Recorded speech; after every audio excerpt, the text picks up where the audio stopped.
క్రీస్తునందు ప్రియమైన సహోదరి సహోదరులారా, మీకందరికీ మన రక్షకుడు ప్రభువును అయిన యేసుక్రీస్తు పరిశుద్ధ నామమున అభివందనలు తెలియజేసుకుంటున్నాను. ప్రియులారా, మనము దేవుని పరిశుద్ధ గ్రంథములోని అనేక వాక్యాలని ధ్యానించుకుంటూ మనము ముందుకు సాగుతున్నాం. వాక్య ధ్యానం యొక్క ముఖ్య ఉద్దేశము కానీ సారాంశం ఏంటి? మరణం నుంచి రక్షించబడటం. మరణం అంటే మరణం నుంచి రక్షించబడటం ఏంటి? మనిషి జన్మించినాక మరణం తప్పదు కదా. మరి మరణం నుంచి రక్షించడం ఏంటి అంటే ఇది దైవ మర్మం. మనిషిగా పుట్టటము, జన్మించటము, చనిపోవటము ఇది సహజం. ఈ శరీరము మట్టిలో కలిసిపోవలసింది. ఈ మరణం నుంచి తప్పించడానికి కాదు దైవ గ్రంథములోని మరణం నుంచి తప్పించటం అనేది. ఈ యొక్క మర్మము, ఈ యొక్క మరణం ఏంటంటే ఆత్మీయ మరణం నుంచి తప్పించడం. ఎందుకని? హృదయము ఆత్మ దేవుడు అనుగ్రహించినది. శరీరము మట్టితో తయారు చేయబడింది, మట్టిలో కలిసిపోతుంది. There is the matter. But వేరస్ నీ ఆత్మ జీవవాయువు ఉదగా, తండ్రి రక్షకుడైనటువంటి తండ్రి జీవవాయువు ఉదగా నీవు జీవాత్మ అయ్యావని పరిశుద్ధ గ్రంథము స్పష్టంగా మన గురించి చెప్తుంది. కాబట్టి ఇక్కడ మరణము అంటే మరణం నుంచి తప్పించబడుట. నువ్వు రక్షింపబడాలంటే మరణం నుంచి తప్పించబడ్డా అంటే శరీరపరమైన మరణం నుంచి అని కాదు ఉద్దేశం. ప్రియమైన సహోదరి సహోదరుల ద్వారా నీ ఆత్మ చావకూడదు. రేపు ఒకవేళ నేను పాపములో ఉండి పాప జీవితాన్ని జీవించి నేను చనిపోతే నా ఆత్మ ఎక్కడ ఉంటుంది? నా శరీరం ఇక్కడ మట్టిలో కలిసిపోతుంది. కానీ నా ఆత్మ ఎక్కడ అవుతుంది? నిత్య నరకాగ్నిలోకి పోయి అక్కడ ఆరని ఆ మంటలలో పురుగు చావదు, మంట ఆరదు అని చెప్పేసి మనకు పరిశుద్ధ గ్రంథంలో క్లియర్గా ఉంది. కాబట్టి ఆ రీతిగా రక్షింపబడినటువంటి నా ఆత్మ అగ్నిగతకాలలో యుగ యుగాలు శిక్ష అనుభవిస్తూ ఉంటుంది. అయితే అదే ఆత్మని మరణంలోని కాక జీవంలోని తీసుకెళ్తే ఏమవుతుంది? నిత్య జీవం. నీకు నాకు ఇక మరణం ఉండదు. శరీరానికి మరణం ఉంటుంది, ఉండాలి కూడా. ఒక వయసు దాటినాక ఈ శరీరం మీద మనకే రోత పడుతుంది. ఎందుకని? ఏ అవయవాలు సరిగ్గా పనిచేయక, నడవలేక, తిరగలేక, కళ్ళు కనపడక, మాట్లాడటం రాక, నవ్వలేక, ప్రతిదీ చూడండి శుష్కించుకుపోయిన తర్వాత ఈ శరీరాన్ని చూస్తే మనకే బాధ వేస్తుంది. కాబట్టి ఈ బాహ్యమైనటువంటి ఈ యొక్క మట్టిలో కలిసిపోయే శరీరం గురించి, ఈ శరీర మరణం గురించి మనకు ఎవ్వరం బాధపడాల్సిన పని లేదు. మనం బాధపడవలసింది, మనం సిద్ధపడవలసింది, మనం కాపాడుకోవలసింది ఆత్మకు మరణము రాకుండా చూసుకోవటం. మరణం అంటే, ఆత్మకు మరణం అంటే పాపం చేసిన వాడు నిత్య నరకాగ్నికి పాత్రుడవుతాడు. అలా కాక ఇదిగో ఈ పరిశుద్ధ గ్రంథము మనకిచ్చినటువంటి హెచ్చరికలను, ఆ దైవ వాక్కును అనుసరించి జీవించినప్పుడు ఏమవుతుంది? మన ఆత్మ రక్షింపబడుతుంది. అంటే మరణం నుంచి రక్షింపబడిందంటే నిత్య జీవం అంటే యుగ యుగాలు నీ తండ్రి, నా తండ్రి, రక్షకుడైనటువంటి యేసయ్య సన్నిధిలో పరలోక రాజ్యములో జీవించే ఆ మహాకృప భాగ్యం. దాని గురించే ఇక్కడ ఇవాళ మనము అపోస్తలుల కార్యాలు 19వ అధ్యాయము 1వ వచనం నుంచి 6వ వచనం వరకు ధ్యానం చేద్దాం. ఎందుకని? ఈ మరణం నుంచి తప్పించడానికి మనకున్నటువంటిది ఏంటి? బాప్తిస్మం. ఈ బాప్తిస్మము దాని యొక్క ఉద్దేశం ఏంటి? మనము చదువుకుందాం. అపోల్లో కొరింథీయులో ఉన్నప్పుడు జరిగినదేమనగా, అపోస్తలుల కార్యములు 19వ అధ్యాయము 1వ వచనం నుంచి 6వ వచనం దాకా. అపోల్లో కొరింథీయులో నున్నప్పుడు జరిగినదేమనగా, పౌలు పై ప్రదేశములలో సంచరించి ఎఫెసునకు వచ్చి కొందరు శిష్యులను చూచి, మీరు విశ్వసించినప్పుడు పరిశుద్ధాత్మను పొందితిరా అని వారిని అడగగా, వారు పరిశుద్ధాత్ముడున్నాడన్న సంగతియే మేము వినలేదని చెప్పి, అప్పుడు అతడు, అలాగైతే మీరు దేనిని బట్టి బాప్తిస్మం పొందితిరని అడుగగా, వారు యోహోను బాప్తిస్మమును బట్టియే అని చెప్పిరి. అందుకు పౌలు, యోహోను తన వెనుక వచ్చువాని యందు అనగా యేసునందు విశ్వాసం ఉంచవాలని ప్రజలతో చెప్పుచు మారు మనసు విషయమై బాప్తిస్మం ఇచ్చిరని చెప్పారు. వారు ఆ మాటలు విని ప్రభువైన యేసు నామమున బాప్తిస్మము పొందిరి. తరువాత పౌలు వారి మీద చేతులు ఉంచగా పరిశుద్ధాత్మ వారి మీదకి వచ్చెను. ఇది మనము ధ్యానిస్తున్నటువంటి వాక్యం. మనకి అపోస్తులుడైనటువంటి పౌలు గారు ఇదిగో ఆ యొక్క కొరింథీ ప్రాంతంలో ఎక్కడ అపోల్లో ప్రాంతంలో సంచరిస్తూ దేవుని పరిచర్య చేస్తూ తిరుగుతూ ఉన్నారు. అనేక ప్రాంతాలలో ఆయన 3 ఖండాలు, ఒకటి కాదు, ఆ రోజుల్లోనే 3 ఖండాలు, దగ్గర దగ్గర 40,000 కిలోమీటర్లు ఆయన తిరిగినట్టుగా మనకి పెద్దలు చెబుతూ ఉంటారు. కాబట్టి ఈ దైవ సేవకుడైనటువంటి పౌలు గారు అపోల్లో కొరింథీలో ఉన్నప్పుడు జరిగినదే మనకు ఒక చిన్న ఇన్సిడెంట్ జరిగింది. ఆ ఇన్సిడెంట్ గురించి ఇక్కడ మనకి వివరిస్తున్నాడు. పౌలు ఆ ప్రదేశాల్లో, అపోల్లో కొరింథీ ప్రదేశాల్లో సంచరిస్తున్నప్పుడు ఎఫెసునకు వచ్చి అక్కడ కొంతమంది శిష్యులు కనపడ్డారు. ఎందుకంటే ప్రతి ప్రాంతమును ఆయన దర్శించటము, అక్కడ దేవుని వాక్య పరిచర్య చేయటము, ఆ యొక్క దేవుని వాక్యానికి ఉన్న శక్తిని బట్టి, పరిశుద్ధుడైనటువంటి పౌలు గారి యొక్క ప్రసంగాన్ని బట్టి, ఆయనలో ఉన్నటువంటి పరిశుద్ధాత్మ శక్తిని బట్టి అనేకులు దేవుని వైపు నడిపించబడ్డారని, రక్షింపబడ్డారని, మారు మనసు పొందారని మనకి గ్రంథాల్లో అనేకమైనటువంటి పత్రికల్లో మనం చూస్తూ ఉన్నాం. కాబట్టి ఇక్కడ ఆ రీతిగా దేవుని వాక్య పరిచర్య చేస్తూ ఎఫెసులోకి వచ్చినటువంటి ఈ యొక్క పౌలు గారికి అక్కడ కొంతమంది శిష్యులు కనబడ్డారు. శిష్యులు చూసి, మీరు విశ్వసించినప్పుడు పరిశుద్ధాత్మను పొందితిరా. విశ్వాసము దేని ద్వారా వస్తుంది? వినుట వల్ల వస్తుందని మనం విన్నాం. అలాగే మీరు విశ్వాసం పొందారా? విశ్వాసము ఎలా పొందారు? చూడండి, వారు మీరు విశ్వసించినప్పుడు పరిశుద్ధాత్మను పొందితిరా అని వారు అడగగా, వారు పరిశుద్ధాత్ముడు అన్న పరిశుద్ధాత్ముడు ఉన్నాడన్న సంగతియే మేము వినలేదు. ఆ మాట వాళ్ళు వినలేదు. వినకుండానే వాళ్ళు విశ్వాసములోకి నడిపించబడ్డారు. ఎలా నడిపించబడ్డారు? బాప్తిస్మం. ఆ రోజులలో ఇవాళ కూడా చాలామంది అన్యులు కానీ, లేకపోతే అల్ప విశ్వాసులు కానీ, ఇంకొకరు కానీ బాప్తిస్మం తీసుకుంటే రక్షించబడతాము, బాప్తిస్మం తీసుకుంటే పాపం నుంచి విడుదల లభిస్తుందని ఒక రకమైనటువంటి ఆ మైండ్ సెట్లో ఉండి ముందు మాకు బాప్తిస్మం ఏంటి అంటారు. కానీ బాప్తిస్మము ఏదో పెళ్లి కోసమో, లేకపోతే ఇవాళ తీసుకుంటే మనం రేపు పొద్దున దేవుని సన్నిధికి వెళ్తామనేటటువంటి ఆ యొక్క వాగ్దానము కానీ అది ఎక్కడ నీకు పరిశుద్ధ గ్రంథంలో లేదు. ఎందుకంటే బాప్తిస్మం అనేది అది ఒక పవిత్రమైనది. పాపము నుండి, శాపము నుండి నిన్ను విడుదల చేసి నిత్య జీవంలోనికి నడిపించడానికి, ఆత్మీయ మరణం నుంచి నిన్ను కాపాడటానికి ఉన్నటువంటి ప్రత్యేకమైనటువంటి ఆ ఆశీర్వాదము బాప్తిస్మం. అభిషక్తులైనటువంటి వారు నిన్ను నీటి ద్వారా ఆ యొక్క మరణము నుంచి తప్పించి జీవంలోనికి తీసుకొస్తారు. బాప్తిస్మం గురించి ఒక మాట చదువుకొని మళ్ళీ మనము ఈ యొక్క 19వ అధ్యాయంలో కొందాం. కొలసీయులకు రాసినటువంటి పత్రిక 2వ అధ్యాయము 12వ వచనములో ఒక మాట ఉంది. ఆ మాటని బాప్తిస్మం అంటే ఏంటో ఇక్కడ మనకి కొలసీయులకు రాసిన పత్రికలో పౌలు గారే, అపోస్తులుడైన పౌలు గారే ఒక మాట చెప్తున్నారు. అది ఏంటో చూద్దాం. కొలసీయులకు రాసిన పత్రిక 2వ అధ్యాయము 12వ వచనం ఏమంటున్నాడు బాప్తిస్మం గురించి? మీరు బాప్తిస్మం నందు ఆయనతో కూడా పాతి పెట్టబడిన వారై, ఆయనను మృతులలో నుండి లేపిన దేవుని ప్రభావమందు విశ్వసించుట ద్వారా ఆయనతో కూడా లేచితిరి. దిస్ ఈస్ బాప్తిజం.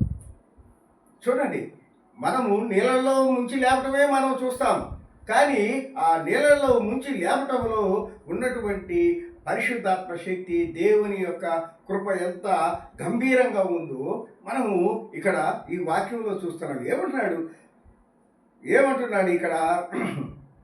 మీరు బాప్తిస్మం నందు ఆయనతో కూడా, ఏంతో కూడా? మీరు బాప్తిస్మం నందు ఆయన అంటే యేసుక్రీస్తు, మీరు బాప్తిస్మం నందు ఆయనతో కూడా పాతి పెట్టబడిన వారై. యేసు ప్రభు ఎందుకు పాతి పెట్టబడ్డాడు? పాపము నుండి నిన్ను నన్ను విడుదల చేయడానికి కలువరి సిలువలో మరణించి ఆయన పాతి పెట్టబడి ఆయన ఇచ్చిన మాట ప్రకారం 3వ దినమున పునరుత్థానుడై లేచి కదా మరణం మీద విజయం సాధించింది. అలాగే నీవు కూడా యేసు ప్రభువు ఎలా మరణించి భూమిలో పాతిపెట్టబడ్డాడు శరీరపరంగా, నీవు ఆత్మీయ పరంగా చనిపోయినటువంటి నీవు ఇప్పుడు ఏం చేయాలి? ఇదిగో ఆ యేసు ప్రభువు వారితో పాటు నీవు కూడా చనిపోవాలి. దేంట్లో చనిపోవాలి? పాపంలో చనిపోవాలి. పాపం అదే చెప్తూ ఉన్నాడు ఇక్కడ వాక్యము, మీరు బాప్తీసమందు ఆయనతో కూడా పాతిపెట్టబడిన వారై. ముందు మీరు చనిపోవాలి. మీ పాపం మీలో నుంచి చనిపోవాలి, మీ నుంచి వెళ్ళిపోవాలి.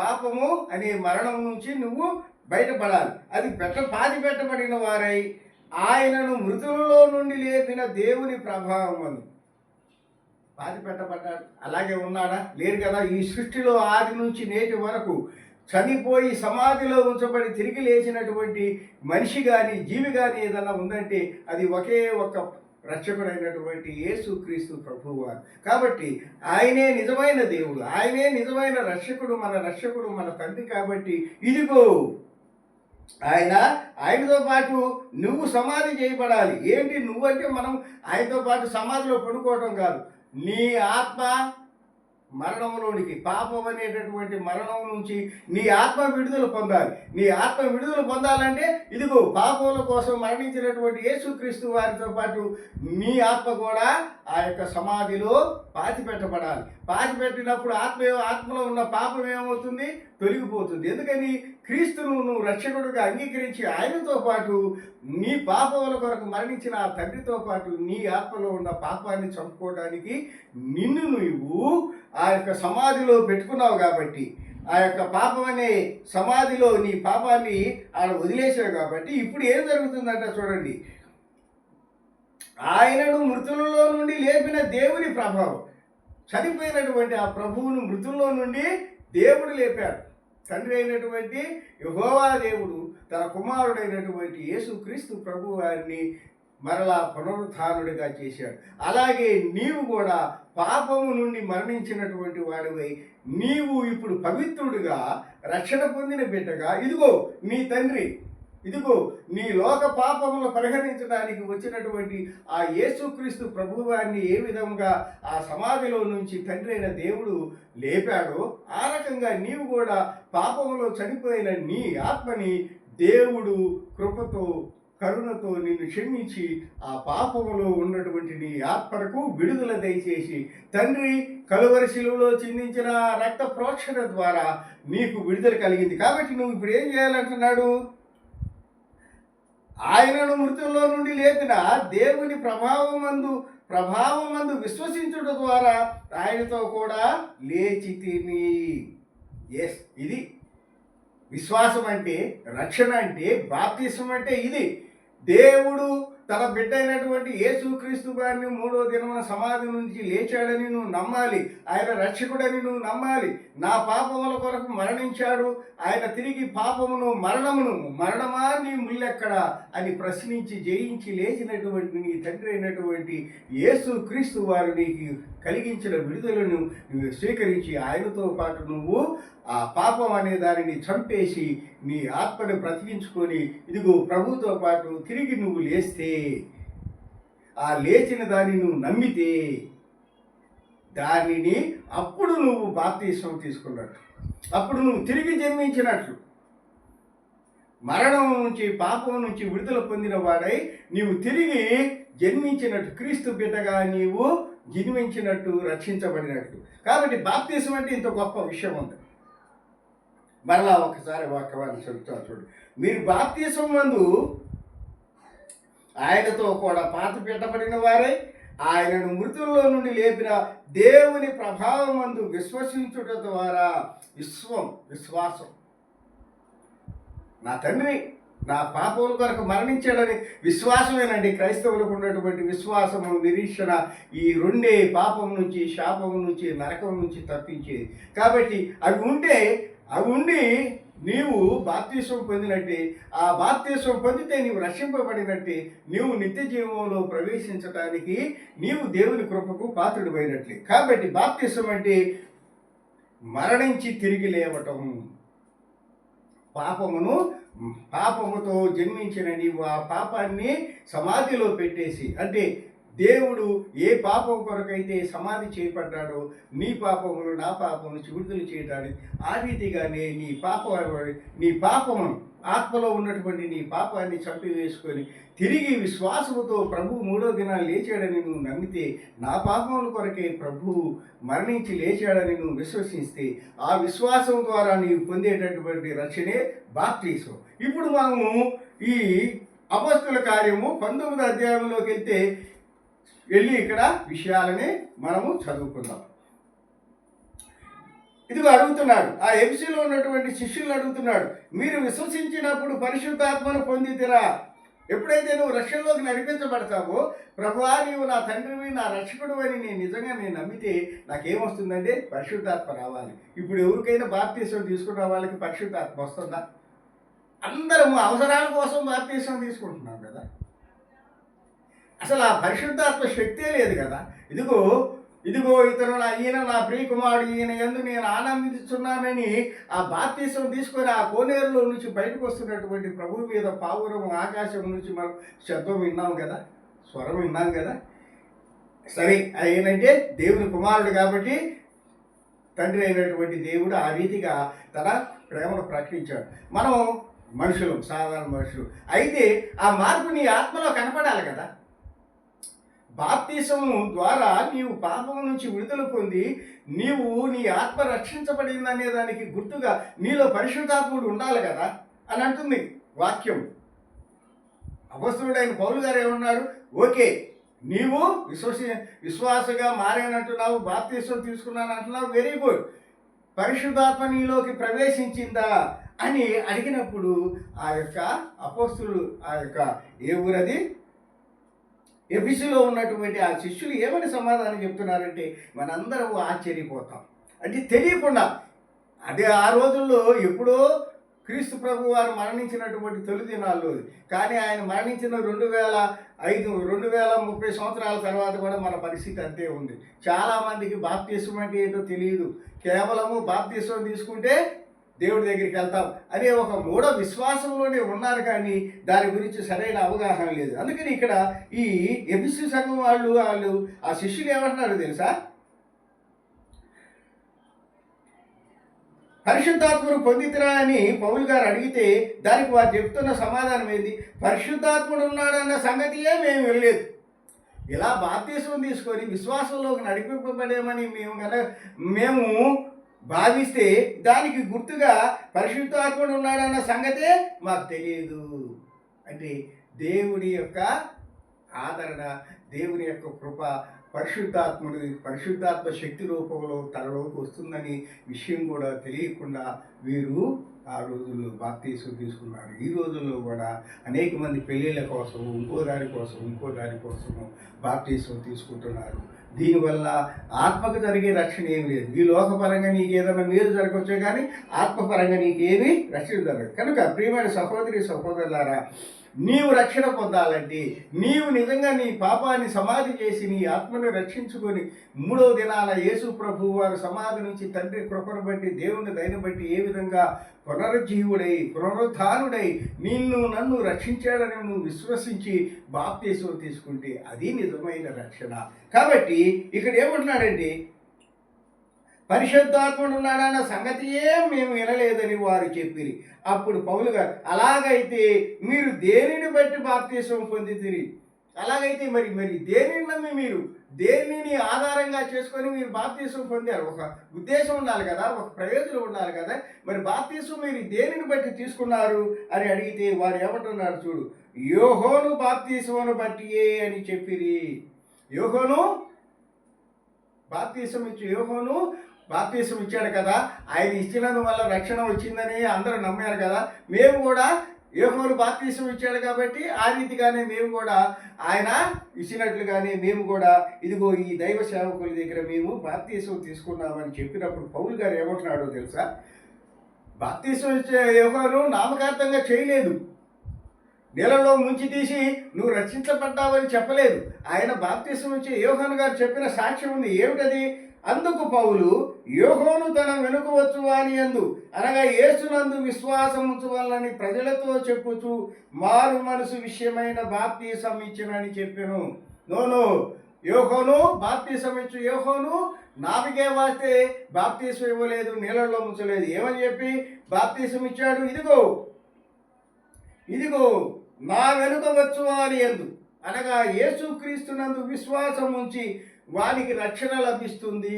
కనుక యేసుక్రీస్తుని రక్షకుడుగా మెస్సయ్యగా అంగీకరించడానికి ఇష్టపడ్డ వాళ్ళు రండి, వారిని నేను ఇదిగో ఈ నీటి ద్వారా బాప్తీసం ఇస్తాను, నా వెనక వచ్చువాడు అగ్నితో బాప్తీసం ఇస్తాడు అని చెప్పి యేసుక్రీస్తుని యొక్క నామాన్ని ప్రకటిస్తూ ఆయన నామం ద్వారా బాప్తీసం ఇచ్చాడు యోహోను అని చెప్పేసి ఇక్కడ పౌలు గారు చెబుతూ అన్నాడు.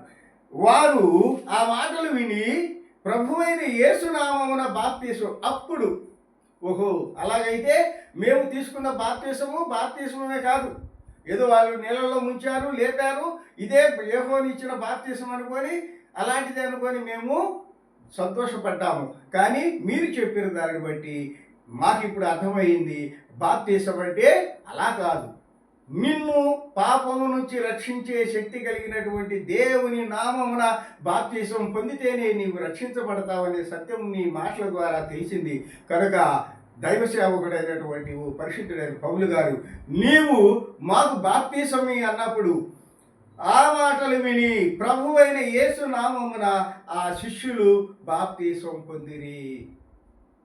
పరిశుద్ధుడైన పౌలు గారి ద్వారా ఇప్పుడు వారు నిజమైన బాప్తీసం, పాపం నుంచి నిన్ను విడిపించగలిగిన శక్తి కలిగిన తండ్రి అయిన యేసుక్రీస్తు నామమున బాప్తీసం ఇచ్చారు. ఏం జరిగిందో చూడండి.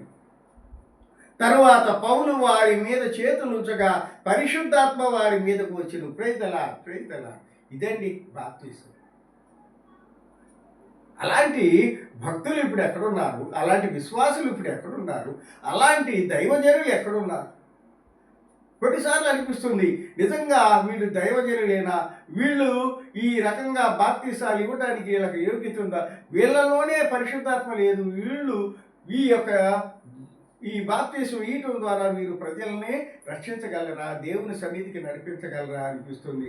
కానీ అయితే దేవుడు మహాకృప కలిగిన వాడు.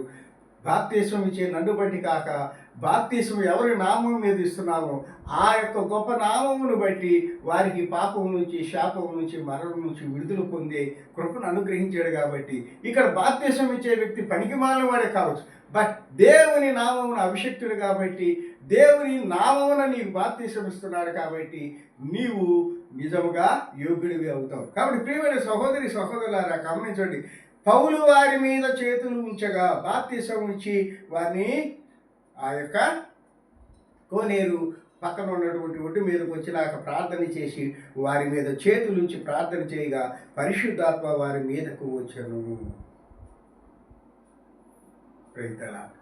ప్రియులారా, కాబట్టి ఇలాంటి బాప్తీసం నిన్నెక్కడి నుంచి కాపాడుతుంది? పాపం నుంచి విడుదల చేస్తుంది, శాపం నుంచి విడుదల చేస్తుంది, దేవుని సన్నిధికి నడిపిస్తుంది, నీ జీవితాన్ని సరిచేస్తుంది, నీలో ప్రవేశించినటువంటి పరిశుద్ధాత్మ నీ మార్గాన్ని సరళం చేస్తుంది, నీ అతిక్రమములని, నీ దోషాలని సరిచేస్తుంది, నీ చూపుని, నీ ఆలోచన సరిచేసి సక్రమైనటువంటి మార్గం, ఏ మార్గం అయితే నిన్ను రక్షణలోకి నడిపిస్తుందో ఆ మార్గంలోకి నీలో ఉన్నటువంటి ఆ పరిశుద్ధాత్మ శక్తి నడిపిస్తుంది. ఎప్పుడు వస్తుంది ఈ పరిశుద్ధాత్మ శక్తి? నీవు నిజ రక్షకుడైనటువంటి యేసు ప్రభు నామమున బాప్తీసం పొందినప్పుడు. ఏ రక్షకుడైతే నీ పాపముల కొరకు శిలువ మరణం పొంది మూడో దినమున పునరుద్ధానుడై లేచాడు, ఆ ప్రభువు నామమున నీవు బాప్తీసం పొందితే ఇదిగో పరిశుద్ధాత్మ నీలో ప్రవేశిస్తుంది, నీ పాత జీవితాల నుంచి విడుదల దయచేసి నిన్ను రక్షణలోకి నడిపిస్తుంది. మరి అలాంటి బాప్తీసం తీసుకోవడానికి మీరెవరు వెనకాడకండి, దేవుని సన్నిధికి రండి, ప్రార్థన చేయండి. నీ పాత జీవితాన్ని, నీ పాప జీవితాన్ని దేవుని సన్నిధిలో ఒప్పుకో. నీ దైవ సేవకుడు, మీకు అందుబాటులో ఉన్న దైవ సేవకుడి దగ్గరికి వెళ్ళండి. నీ పాపంలో నేను ఇదిగో ఈ రకంగా నా జీవితం అంతా లోకరీతిగా సాగింది, ఇప్పుడు నేను పరిశుద్ధ వాక్యం ద్వారా దేవుని మహిమను తెలుసుకున్నాను, యేసుక్రీస్తు ఒకడే రక్షకుడని నేను గుర్తెరిగాను, కనుక ఆ రక్షకుని బిడ్డగా నేను జీవించాలనుకుంటున్నాను. ఆ రక్షకుని కృపలో నేను వర్ధిల్లాలనుకుంటున్నాను. నన్ను నేను కాపాడుకోవాలనుకుంటున్నాను. నా కుటుంబాన్ని రక్షణ వైపు నడిపించుకోవాలనుకుంటున్నాను. నాకు బాప్తిస్మం ఇవ్వు, నా కుటుంబానికి బాప్తిస్మం, మమ్మల్ని రక్షణలోకి నడిపించు అన్నప్పుడు దైవజనులు మిమ్మల్ని నిండు మనస్సుతో దీవించి ఆ యొక్క నీటి ద్వారా మిమ్మల్ని బాప్తిస్మం ఇచ్చినప్పుడు, ఇదిగో లోకరక్షకుడైనటువంటి దేవుడు తన తర్వాత ఆదరణకర్తగా పంపించినటువంటి పరిశుద్ధాత్మ నీలో ప్రవేశిస్తుంది. నిన్ను మంచి మార్గంలో నడిపిస్తుంది, నీ కుటుంబాన్ని నడిపిస్తుంది. ఈ అంత్య దినాల్లో నువ్వు నశించిపోకుండా నీ కుటుంబాన్ని నిత్య జీవంలో నడిపిస్తుంది. కాబట్టి ప్రియమైన సహోదరి సహోదరులారా గమనించండి, ఆ రీతిగా బాప్తిసం తీసుకోవడం మర్చిపోదు. నామకార్థపు బాప్తిసము నాశనానికి తీసుకెళ్తుంది, విశ్వాసంతో కూడిన బాప్తిసం నిత్య జీవంలోనికి తీసుకెళ్తుంది. ఈ తేడా గమనించండి. నామకార్థంగా తీసుకునే బాప్తిసము నిన్ను నాశనంలోకి తీసుకెళ్తుంది, విశ్వాసంతో తీసుకునే బాప్తిసము నిన్ను నిత్య జీవంలోనికి నడిపిస్తుంది. కాబట్టి నీకు నామకార్థము లోకరీతి బాప్తిసం కావాలా, ఆత్మీయ విశ్వాసంతో కూడినటువంటి బాప్తిసం కావాలో నువ్వు నిర్ణయించుకో. బాప్తిసం మాత్రం తప్పనిసరిగా తీసుకో, ఎందుకంటే నిన్ను రక్షణలోకి నడిపిస్తుంది. నువ్వు బలహీనుడివే కావచ్చు, నేను బలహీనుడిని.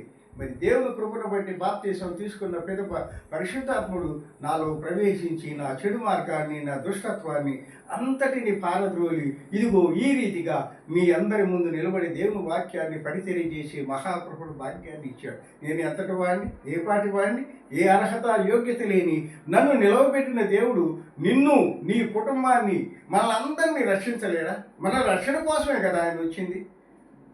రోగికి వైద్యుడు కావాలి, అలాగే పాపికి రక్షకుడు కావాలి. అదుగో ఆ రోగికి లోకరహితమైనటువంటి డాక్టర్ మందిస్తున్నాడు.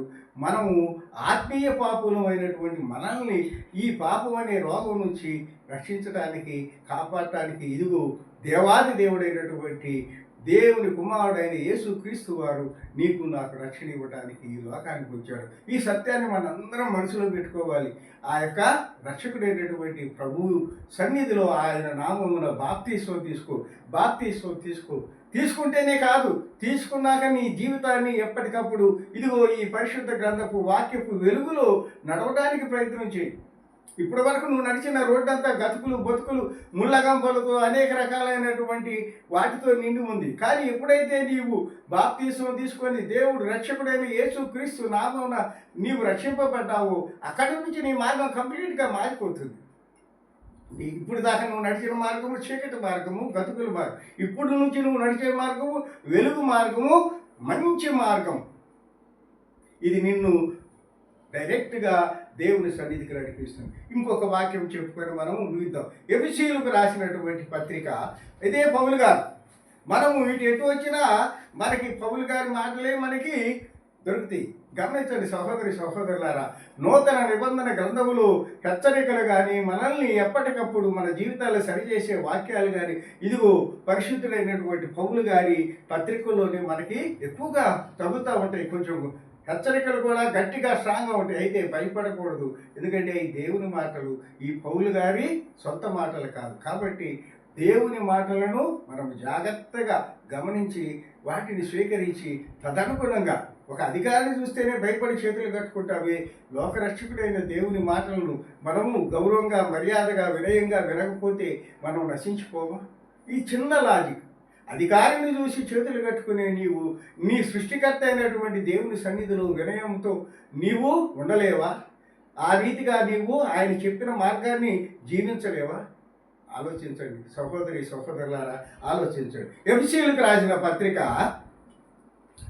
1వ అధ్యాయము 12వ వచనం ఏమంటున్నాడంటే, ఇక్కడ చూడండి, క్రీస్తునందు ముందుగా నిరీక్షించిన మనము తన మహిమకు కీర్తి కలుగజేయవలని. ఇవాళ మేము చెప్తున్న ఈ వాక్యం ఎందుకు? మేము మీకంటే కొన్ని రోజుల ముందుగా దేవునిలోకి నడిపింపబడబట్టి దేవుని వాక్య పరిచర్యలో ముందుగా ఉన్నవారేం కాబట్టి ఇవాళ మేమేం చేస్తున్నాము? దేవుని వాక్యాన్ని చెబుతున్నాము. బాప్తిస్మం గురించి, రక్షణ గురించి, పాపం గురించి, భ్రష్ట జీవితాన్ని గురించి, లోకం యొక్క పరిస్థితుల గురించి మేము ముందు చెప్పగలుగుతున్నాం. చెప్పుకోవడం ద్వారా మేము ఏం చేస్తున్నాము? ఇక్కడ చూడండి, క్రీస్తునందు ముందుగా నిరీక్షించిన మనము అంటే మనము ఇప్పుడు నాలాంటి వాళ్ళము వాళ్ళ గొప్ప దైవ సేవకులతో పోల్చుకోలేము. కానీ దేవుడు మాకిచ్చిన కృపను బట్టి చిన్నగా మేము ఇప్పుడిప్పుడే తప్పటడుగులు వేస్తూ దేవుని వాక్యంలో నడుస్తున్నటువంటి మేము కూడా రక్షింపబడ్డాము. కాబట్టి రక్షింపబడిన మేము ఏం చేస్తున్నాము? తన మహిమకు కీర్తి కలుగజేయవలెను. దేవుని మహిమ ఇక్కడ ఎవ్వరు నిలబడి చెప్పేవాడు ఎవ్వడు ఏం కాదు. ఇది కేవలము దేవుని నోటి బోర వంటి వారం. నేను కాదు, ఎవరమైనా సరే నోటి బోర వంటి వారం. So the every word which is coming from my mouth is given by the God. నా నోటి నుంచి వచ్చే ప్రతి మాట కూడా దేవుడు ఇచ్చింది. కాబట్టి ఆ రీతిగా మేమంతా చాలా అల్పులము అయోగ్యులము అయినప్పటికీ దేవుని మహాకృపను బట్టి ఈ రీతిగా మీ అందరి ముందు నిలబడి మాట్లాడుతున్నాము. కాబట్టి మా మాటలు ఎలా ఉండాలి? దేవునికి మహిమను కీర్తిని కలుగు చేసేటట్లుగా ఉండాలి. ఇదిగో ఈ వాక్యానుసారంగా జీవించండి, మీ జీవితాలు రక్షించబడతాయి. ఎలా రక్షించబడతాయి? ఎవరి ద్వారా రక్షించబడతాయి? ఇదిగో రక్షకుడైనటువంటి యేసు క్రీస్తు ప్రభువు ద్వారా. ఎవరు ఈయన? నన్ను రక్షించిన వాడు. ఇదిగో నేను సాక్ష్యము, నేను పాపంలో ఉన్న నన్ను రక్షించిన వాడు. ఇదిగో ఇంతమందిని, ఇదిగో తరతరాలుగా ఉన్నటువంటి మానవ జాతిని రక్షించిన వాడు, రాబో తరాలను కూడా రక్షించ సామర్థ్యం కలిగినటువంటి దేవుడు. అలాంటి ఆ దేవునికి మహిమ కీర్తి కలగవాలని మా మాటలు దేవుడు తన చిత్త ప్రకారమైన సంకల్పం బట్టి మనము ముందుగా నిర్ణయించి ఆయన యందు స్వాస్థ్యముగా ఏర్పరిచి మనుషులు చేసే ప్రతి పని కూడా ప్రతిదీ కూడా దేవుని చిత్తమై ఉన్నది. నేను ఏమి చేసినా అది దేవుని చిత్తమై ఉన్నది. నేను పాడు పనులు చేసినా నన్ను వదిలేశాడు. మీ స్వేచ్ఛకు మనిషికి స్వేచ్ఛ ఇచ్చాడు కదా. నైతికమైనటువంటి ఒక జ్ఞానమునిచ్చి ఏది తప్పో ఏది ఒప్పో నేను నిర్ణయించుకొని బ్రతకమన్నాడు. నేను తప్పు చేసినప్పుడు దేవుడు నన్ను చూస్తూనే ఉన్నాడు. నేను దేవుని కృపలోకి ఆయన సన్నిధిలోకి వచ్చి నిలబడినప్పుడు కూడా నన్ను గమనిస్తూనే ఉన్నాడు. అప్పుడు నన్ను కాపాడడానికి ప్రయత్నం చేశాడు. ఇప్పుడు రక్షణలోకి వచ్చిన నన్ను ఆయన తన సన్నిధికి నడిపించుకుంటూ నీలాగే అనేక మంది దారి తప్పిన బిడ్డలు ఉన్నారు, వారిని రక్షించడానికి నీవు నా వాక్యం ద్వారా వారికి మార్గాన్ని చూపించమని ఒక నడిపింపు నాకు ఉన్నది. కాబట్టి నేను ఈ వాక్యాన్ని ఇవాళ మీతో పంచుకోగలుగుతున్నాను. కాబట్టి స్వాస్థ్యముగా దేవుడు తన చిత్త ప్రకారమైన సంకల్పం బట్టి మనల్ని ముందుగా నిర్ణయించి ఆయన యందు స్వాస్థ్యముగా, we are the people of God, we are the children of God. ఆ రీతిగా మాకు ఒక బాధ్యతను, ఒక బరువును మాకు ఇచ్చాడు.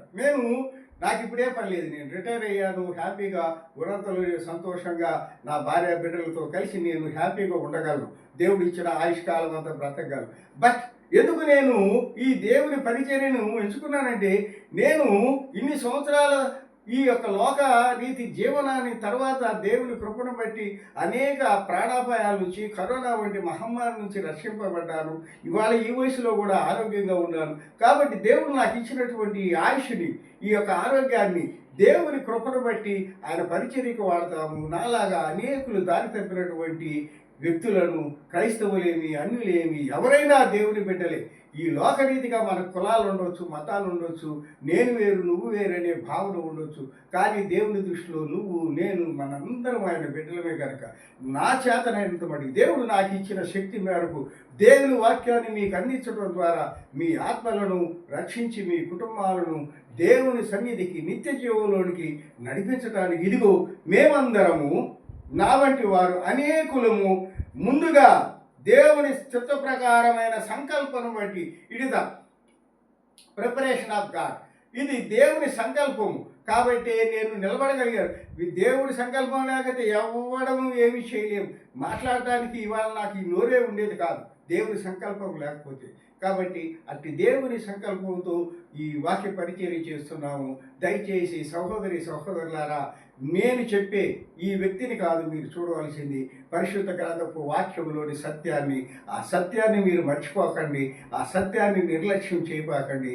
రక్షణను నిర్లక్ష్యం చేసుకొని మీ జీవితాలని నరకప్రాయం చేసుకోవద్దు. ఇదిగో ఇది సరి అయిన సమయం. బాప్తిసం తీసుకొని దేవుని సన్నిధికి వచ్చి నిజమైన రక్షకుడు యేసు క్రీస్తు ప్రభువారిని నమ్మి ఆయన నామమున బాప్తిసం తీసుకొని, ఇదిగో పరిశుద్ధాత్మ పౌలు గారు బాప్తిసం ఇచ్చి వారి నెత్తి మీద తల మీద చేతులు పెట్టి ప్రార్థన చేయగానే ఏమైందండి?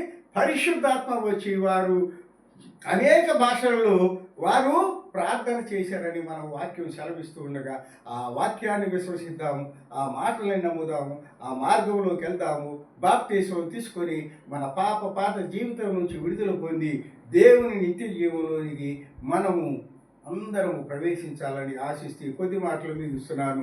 ప్రార్థన చేసుకుందాం.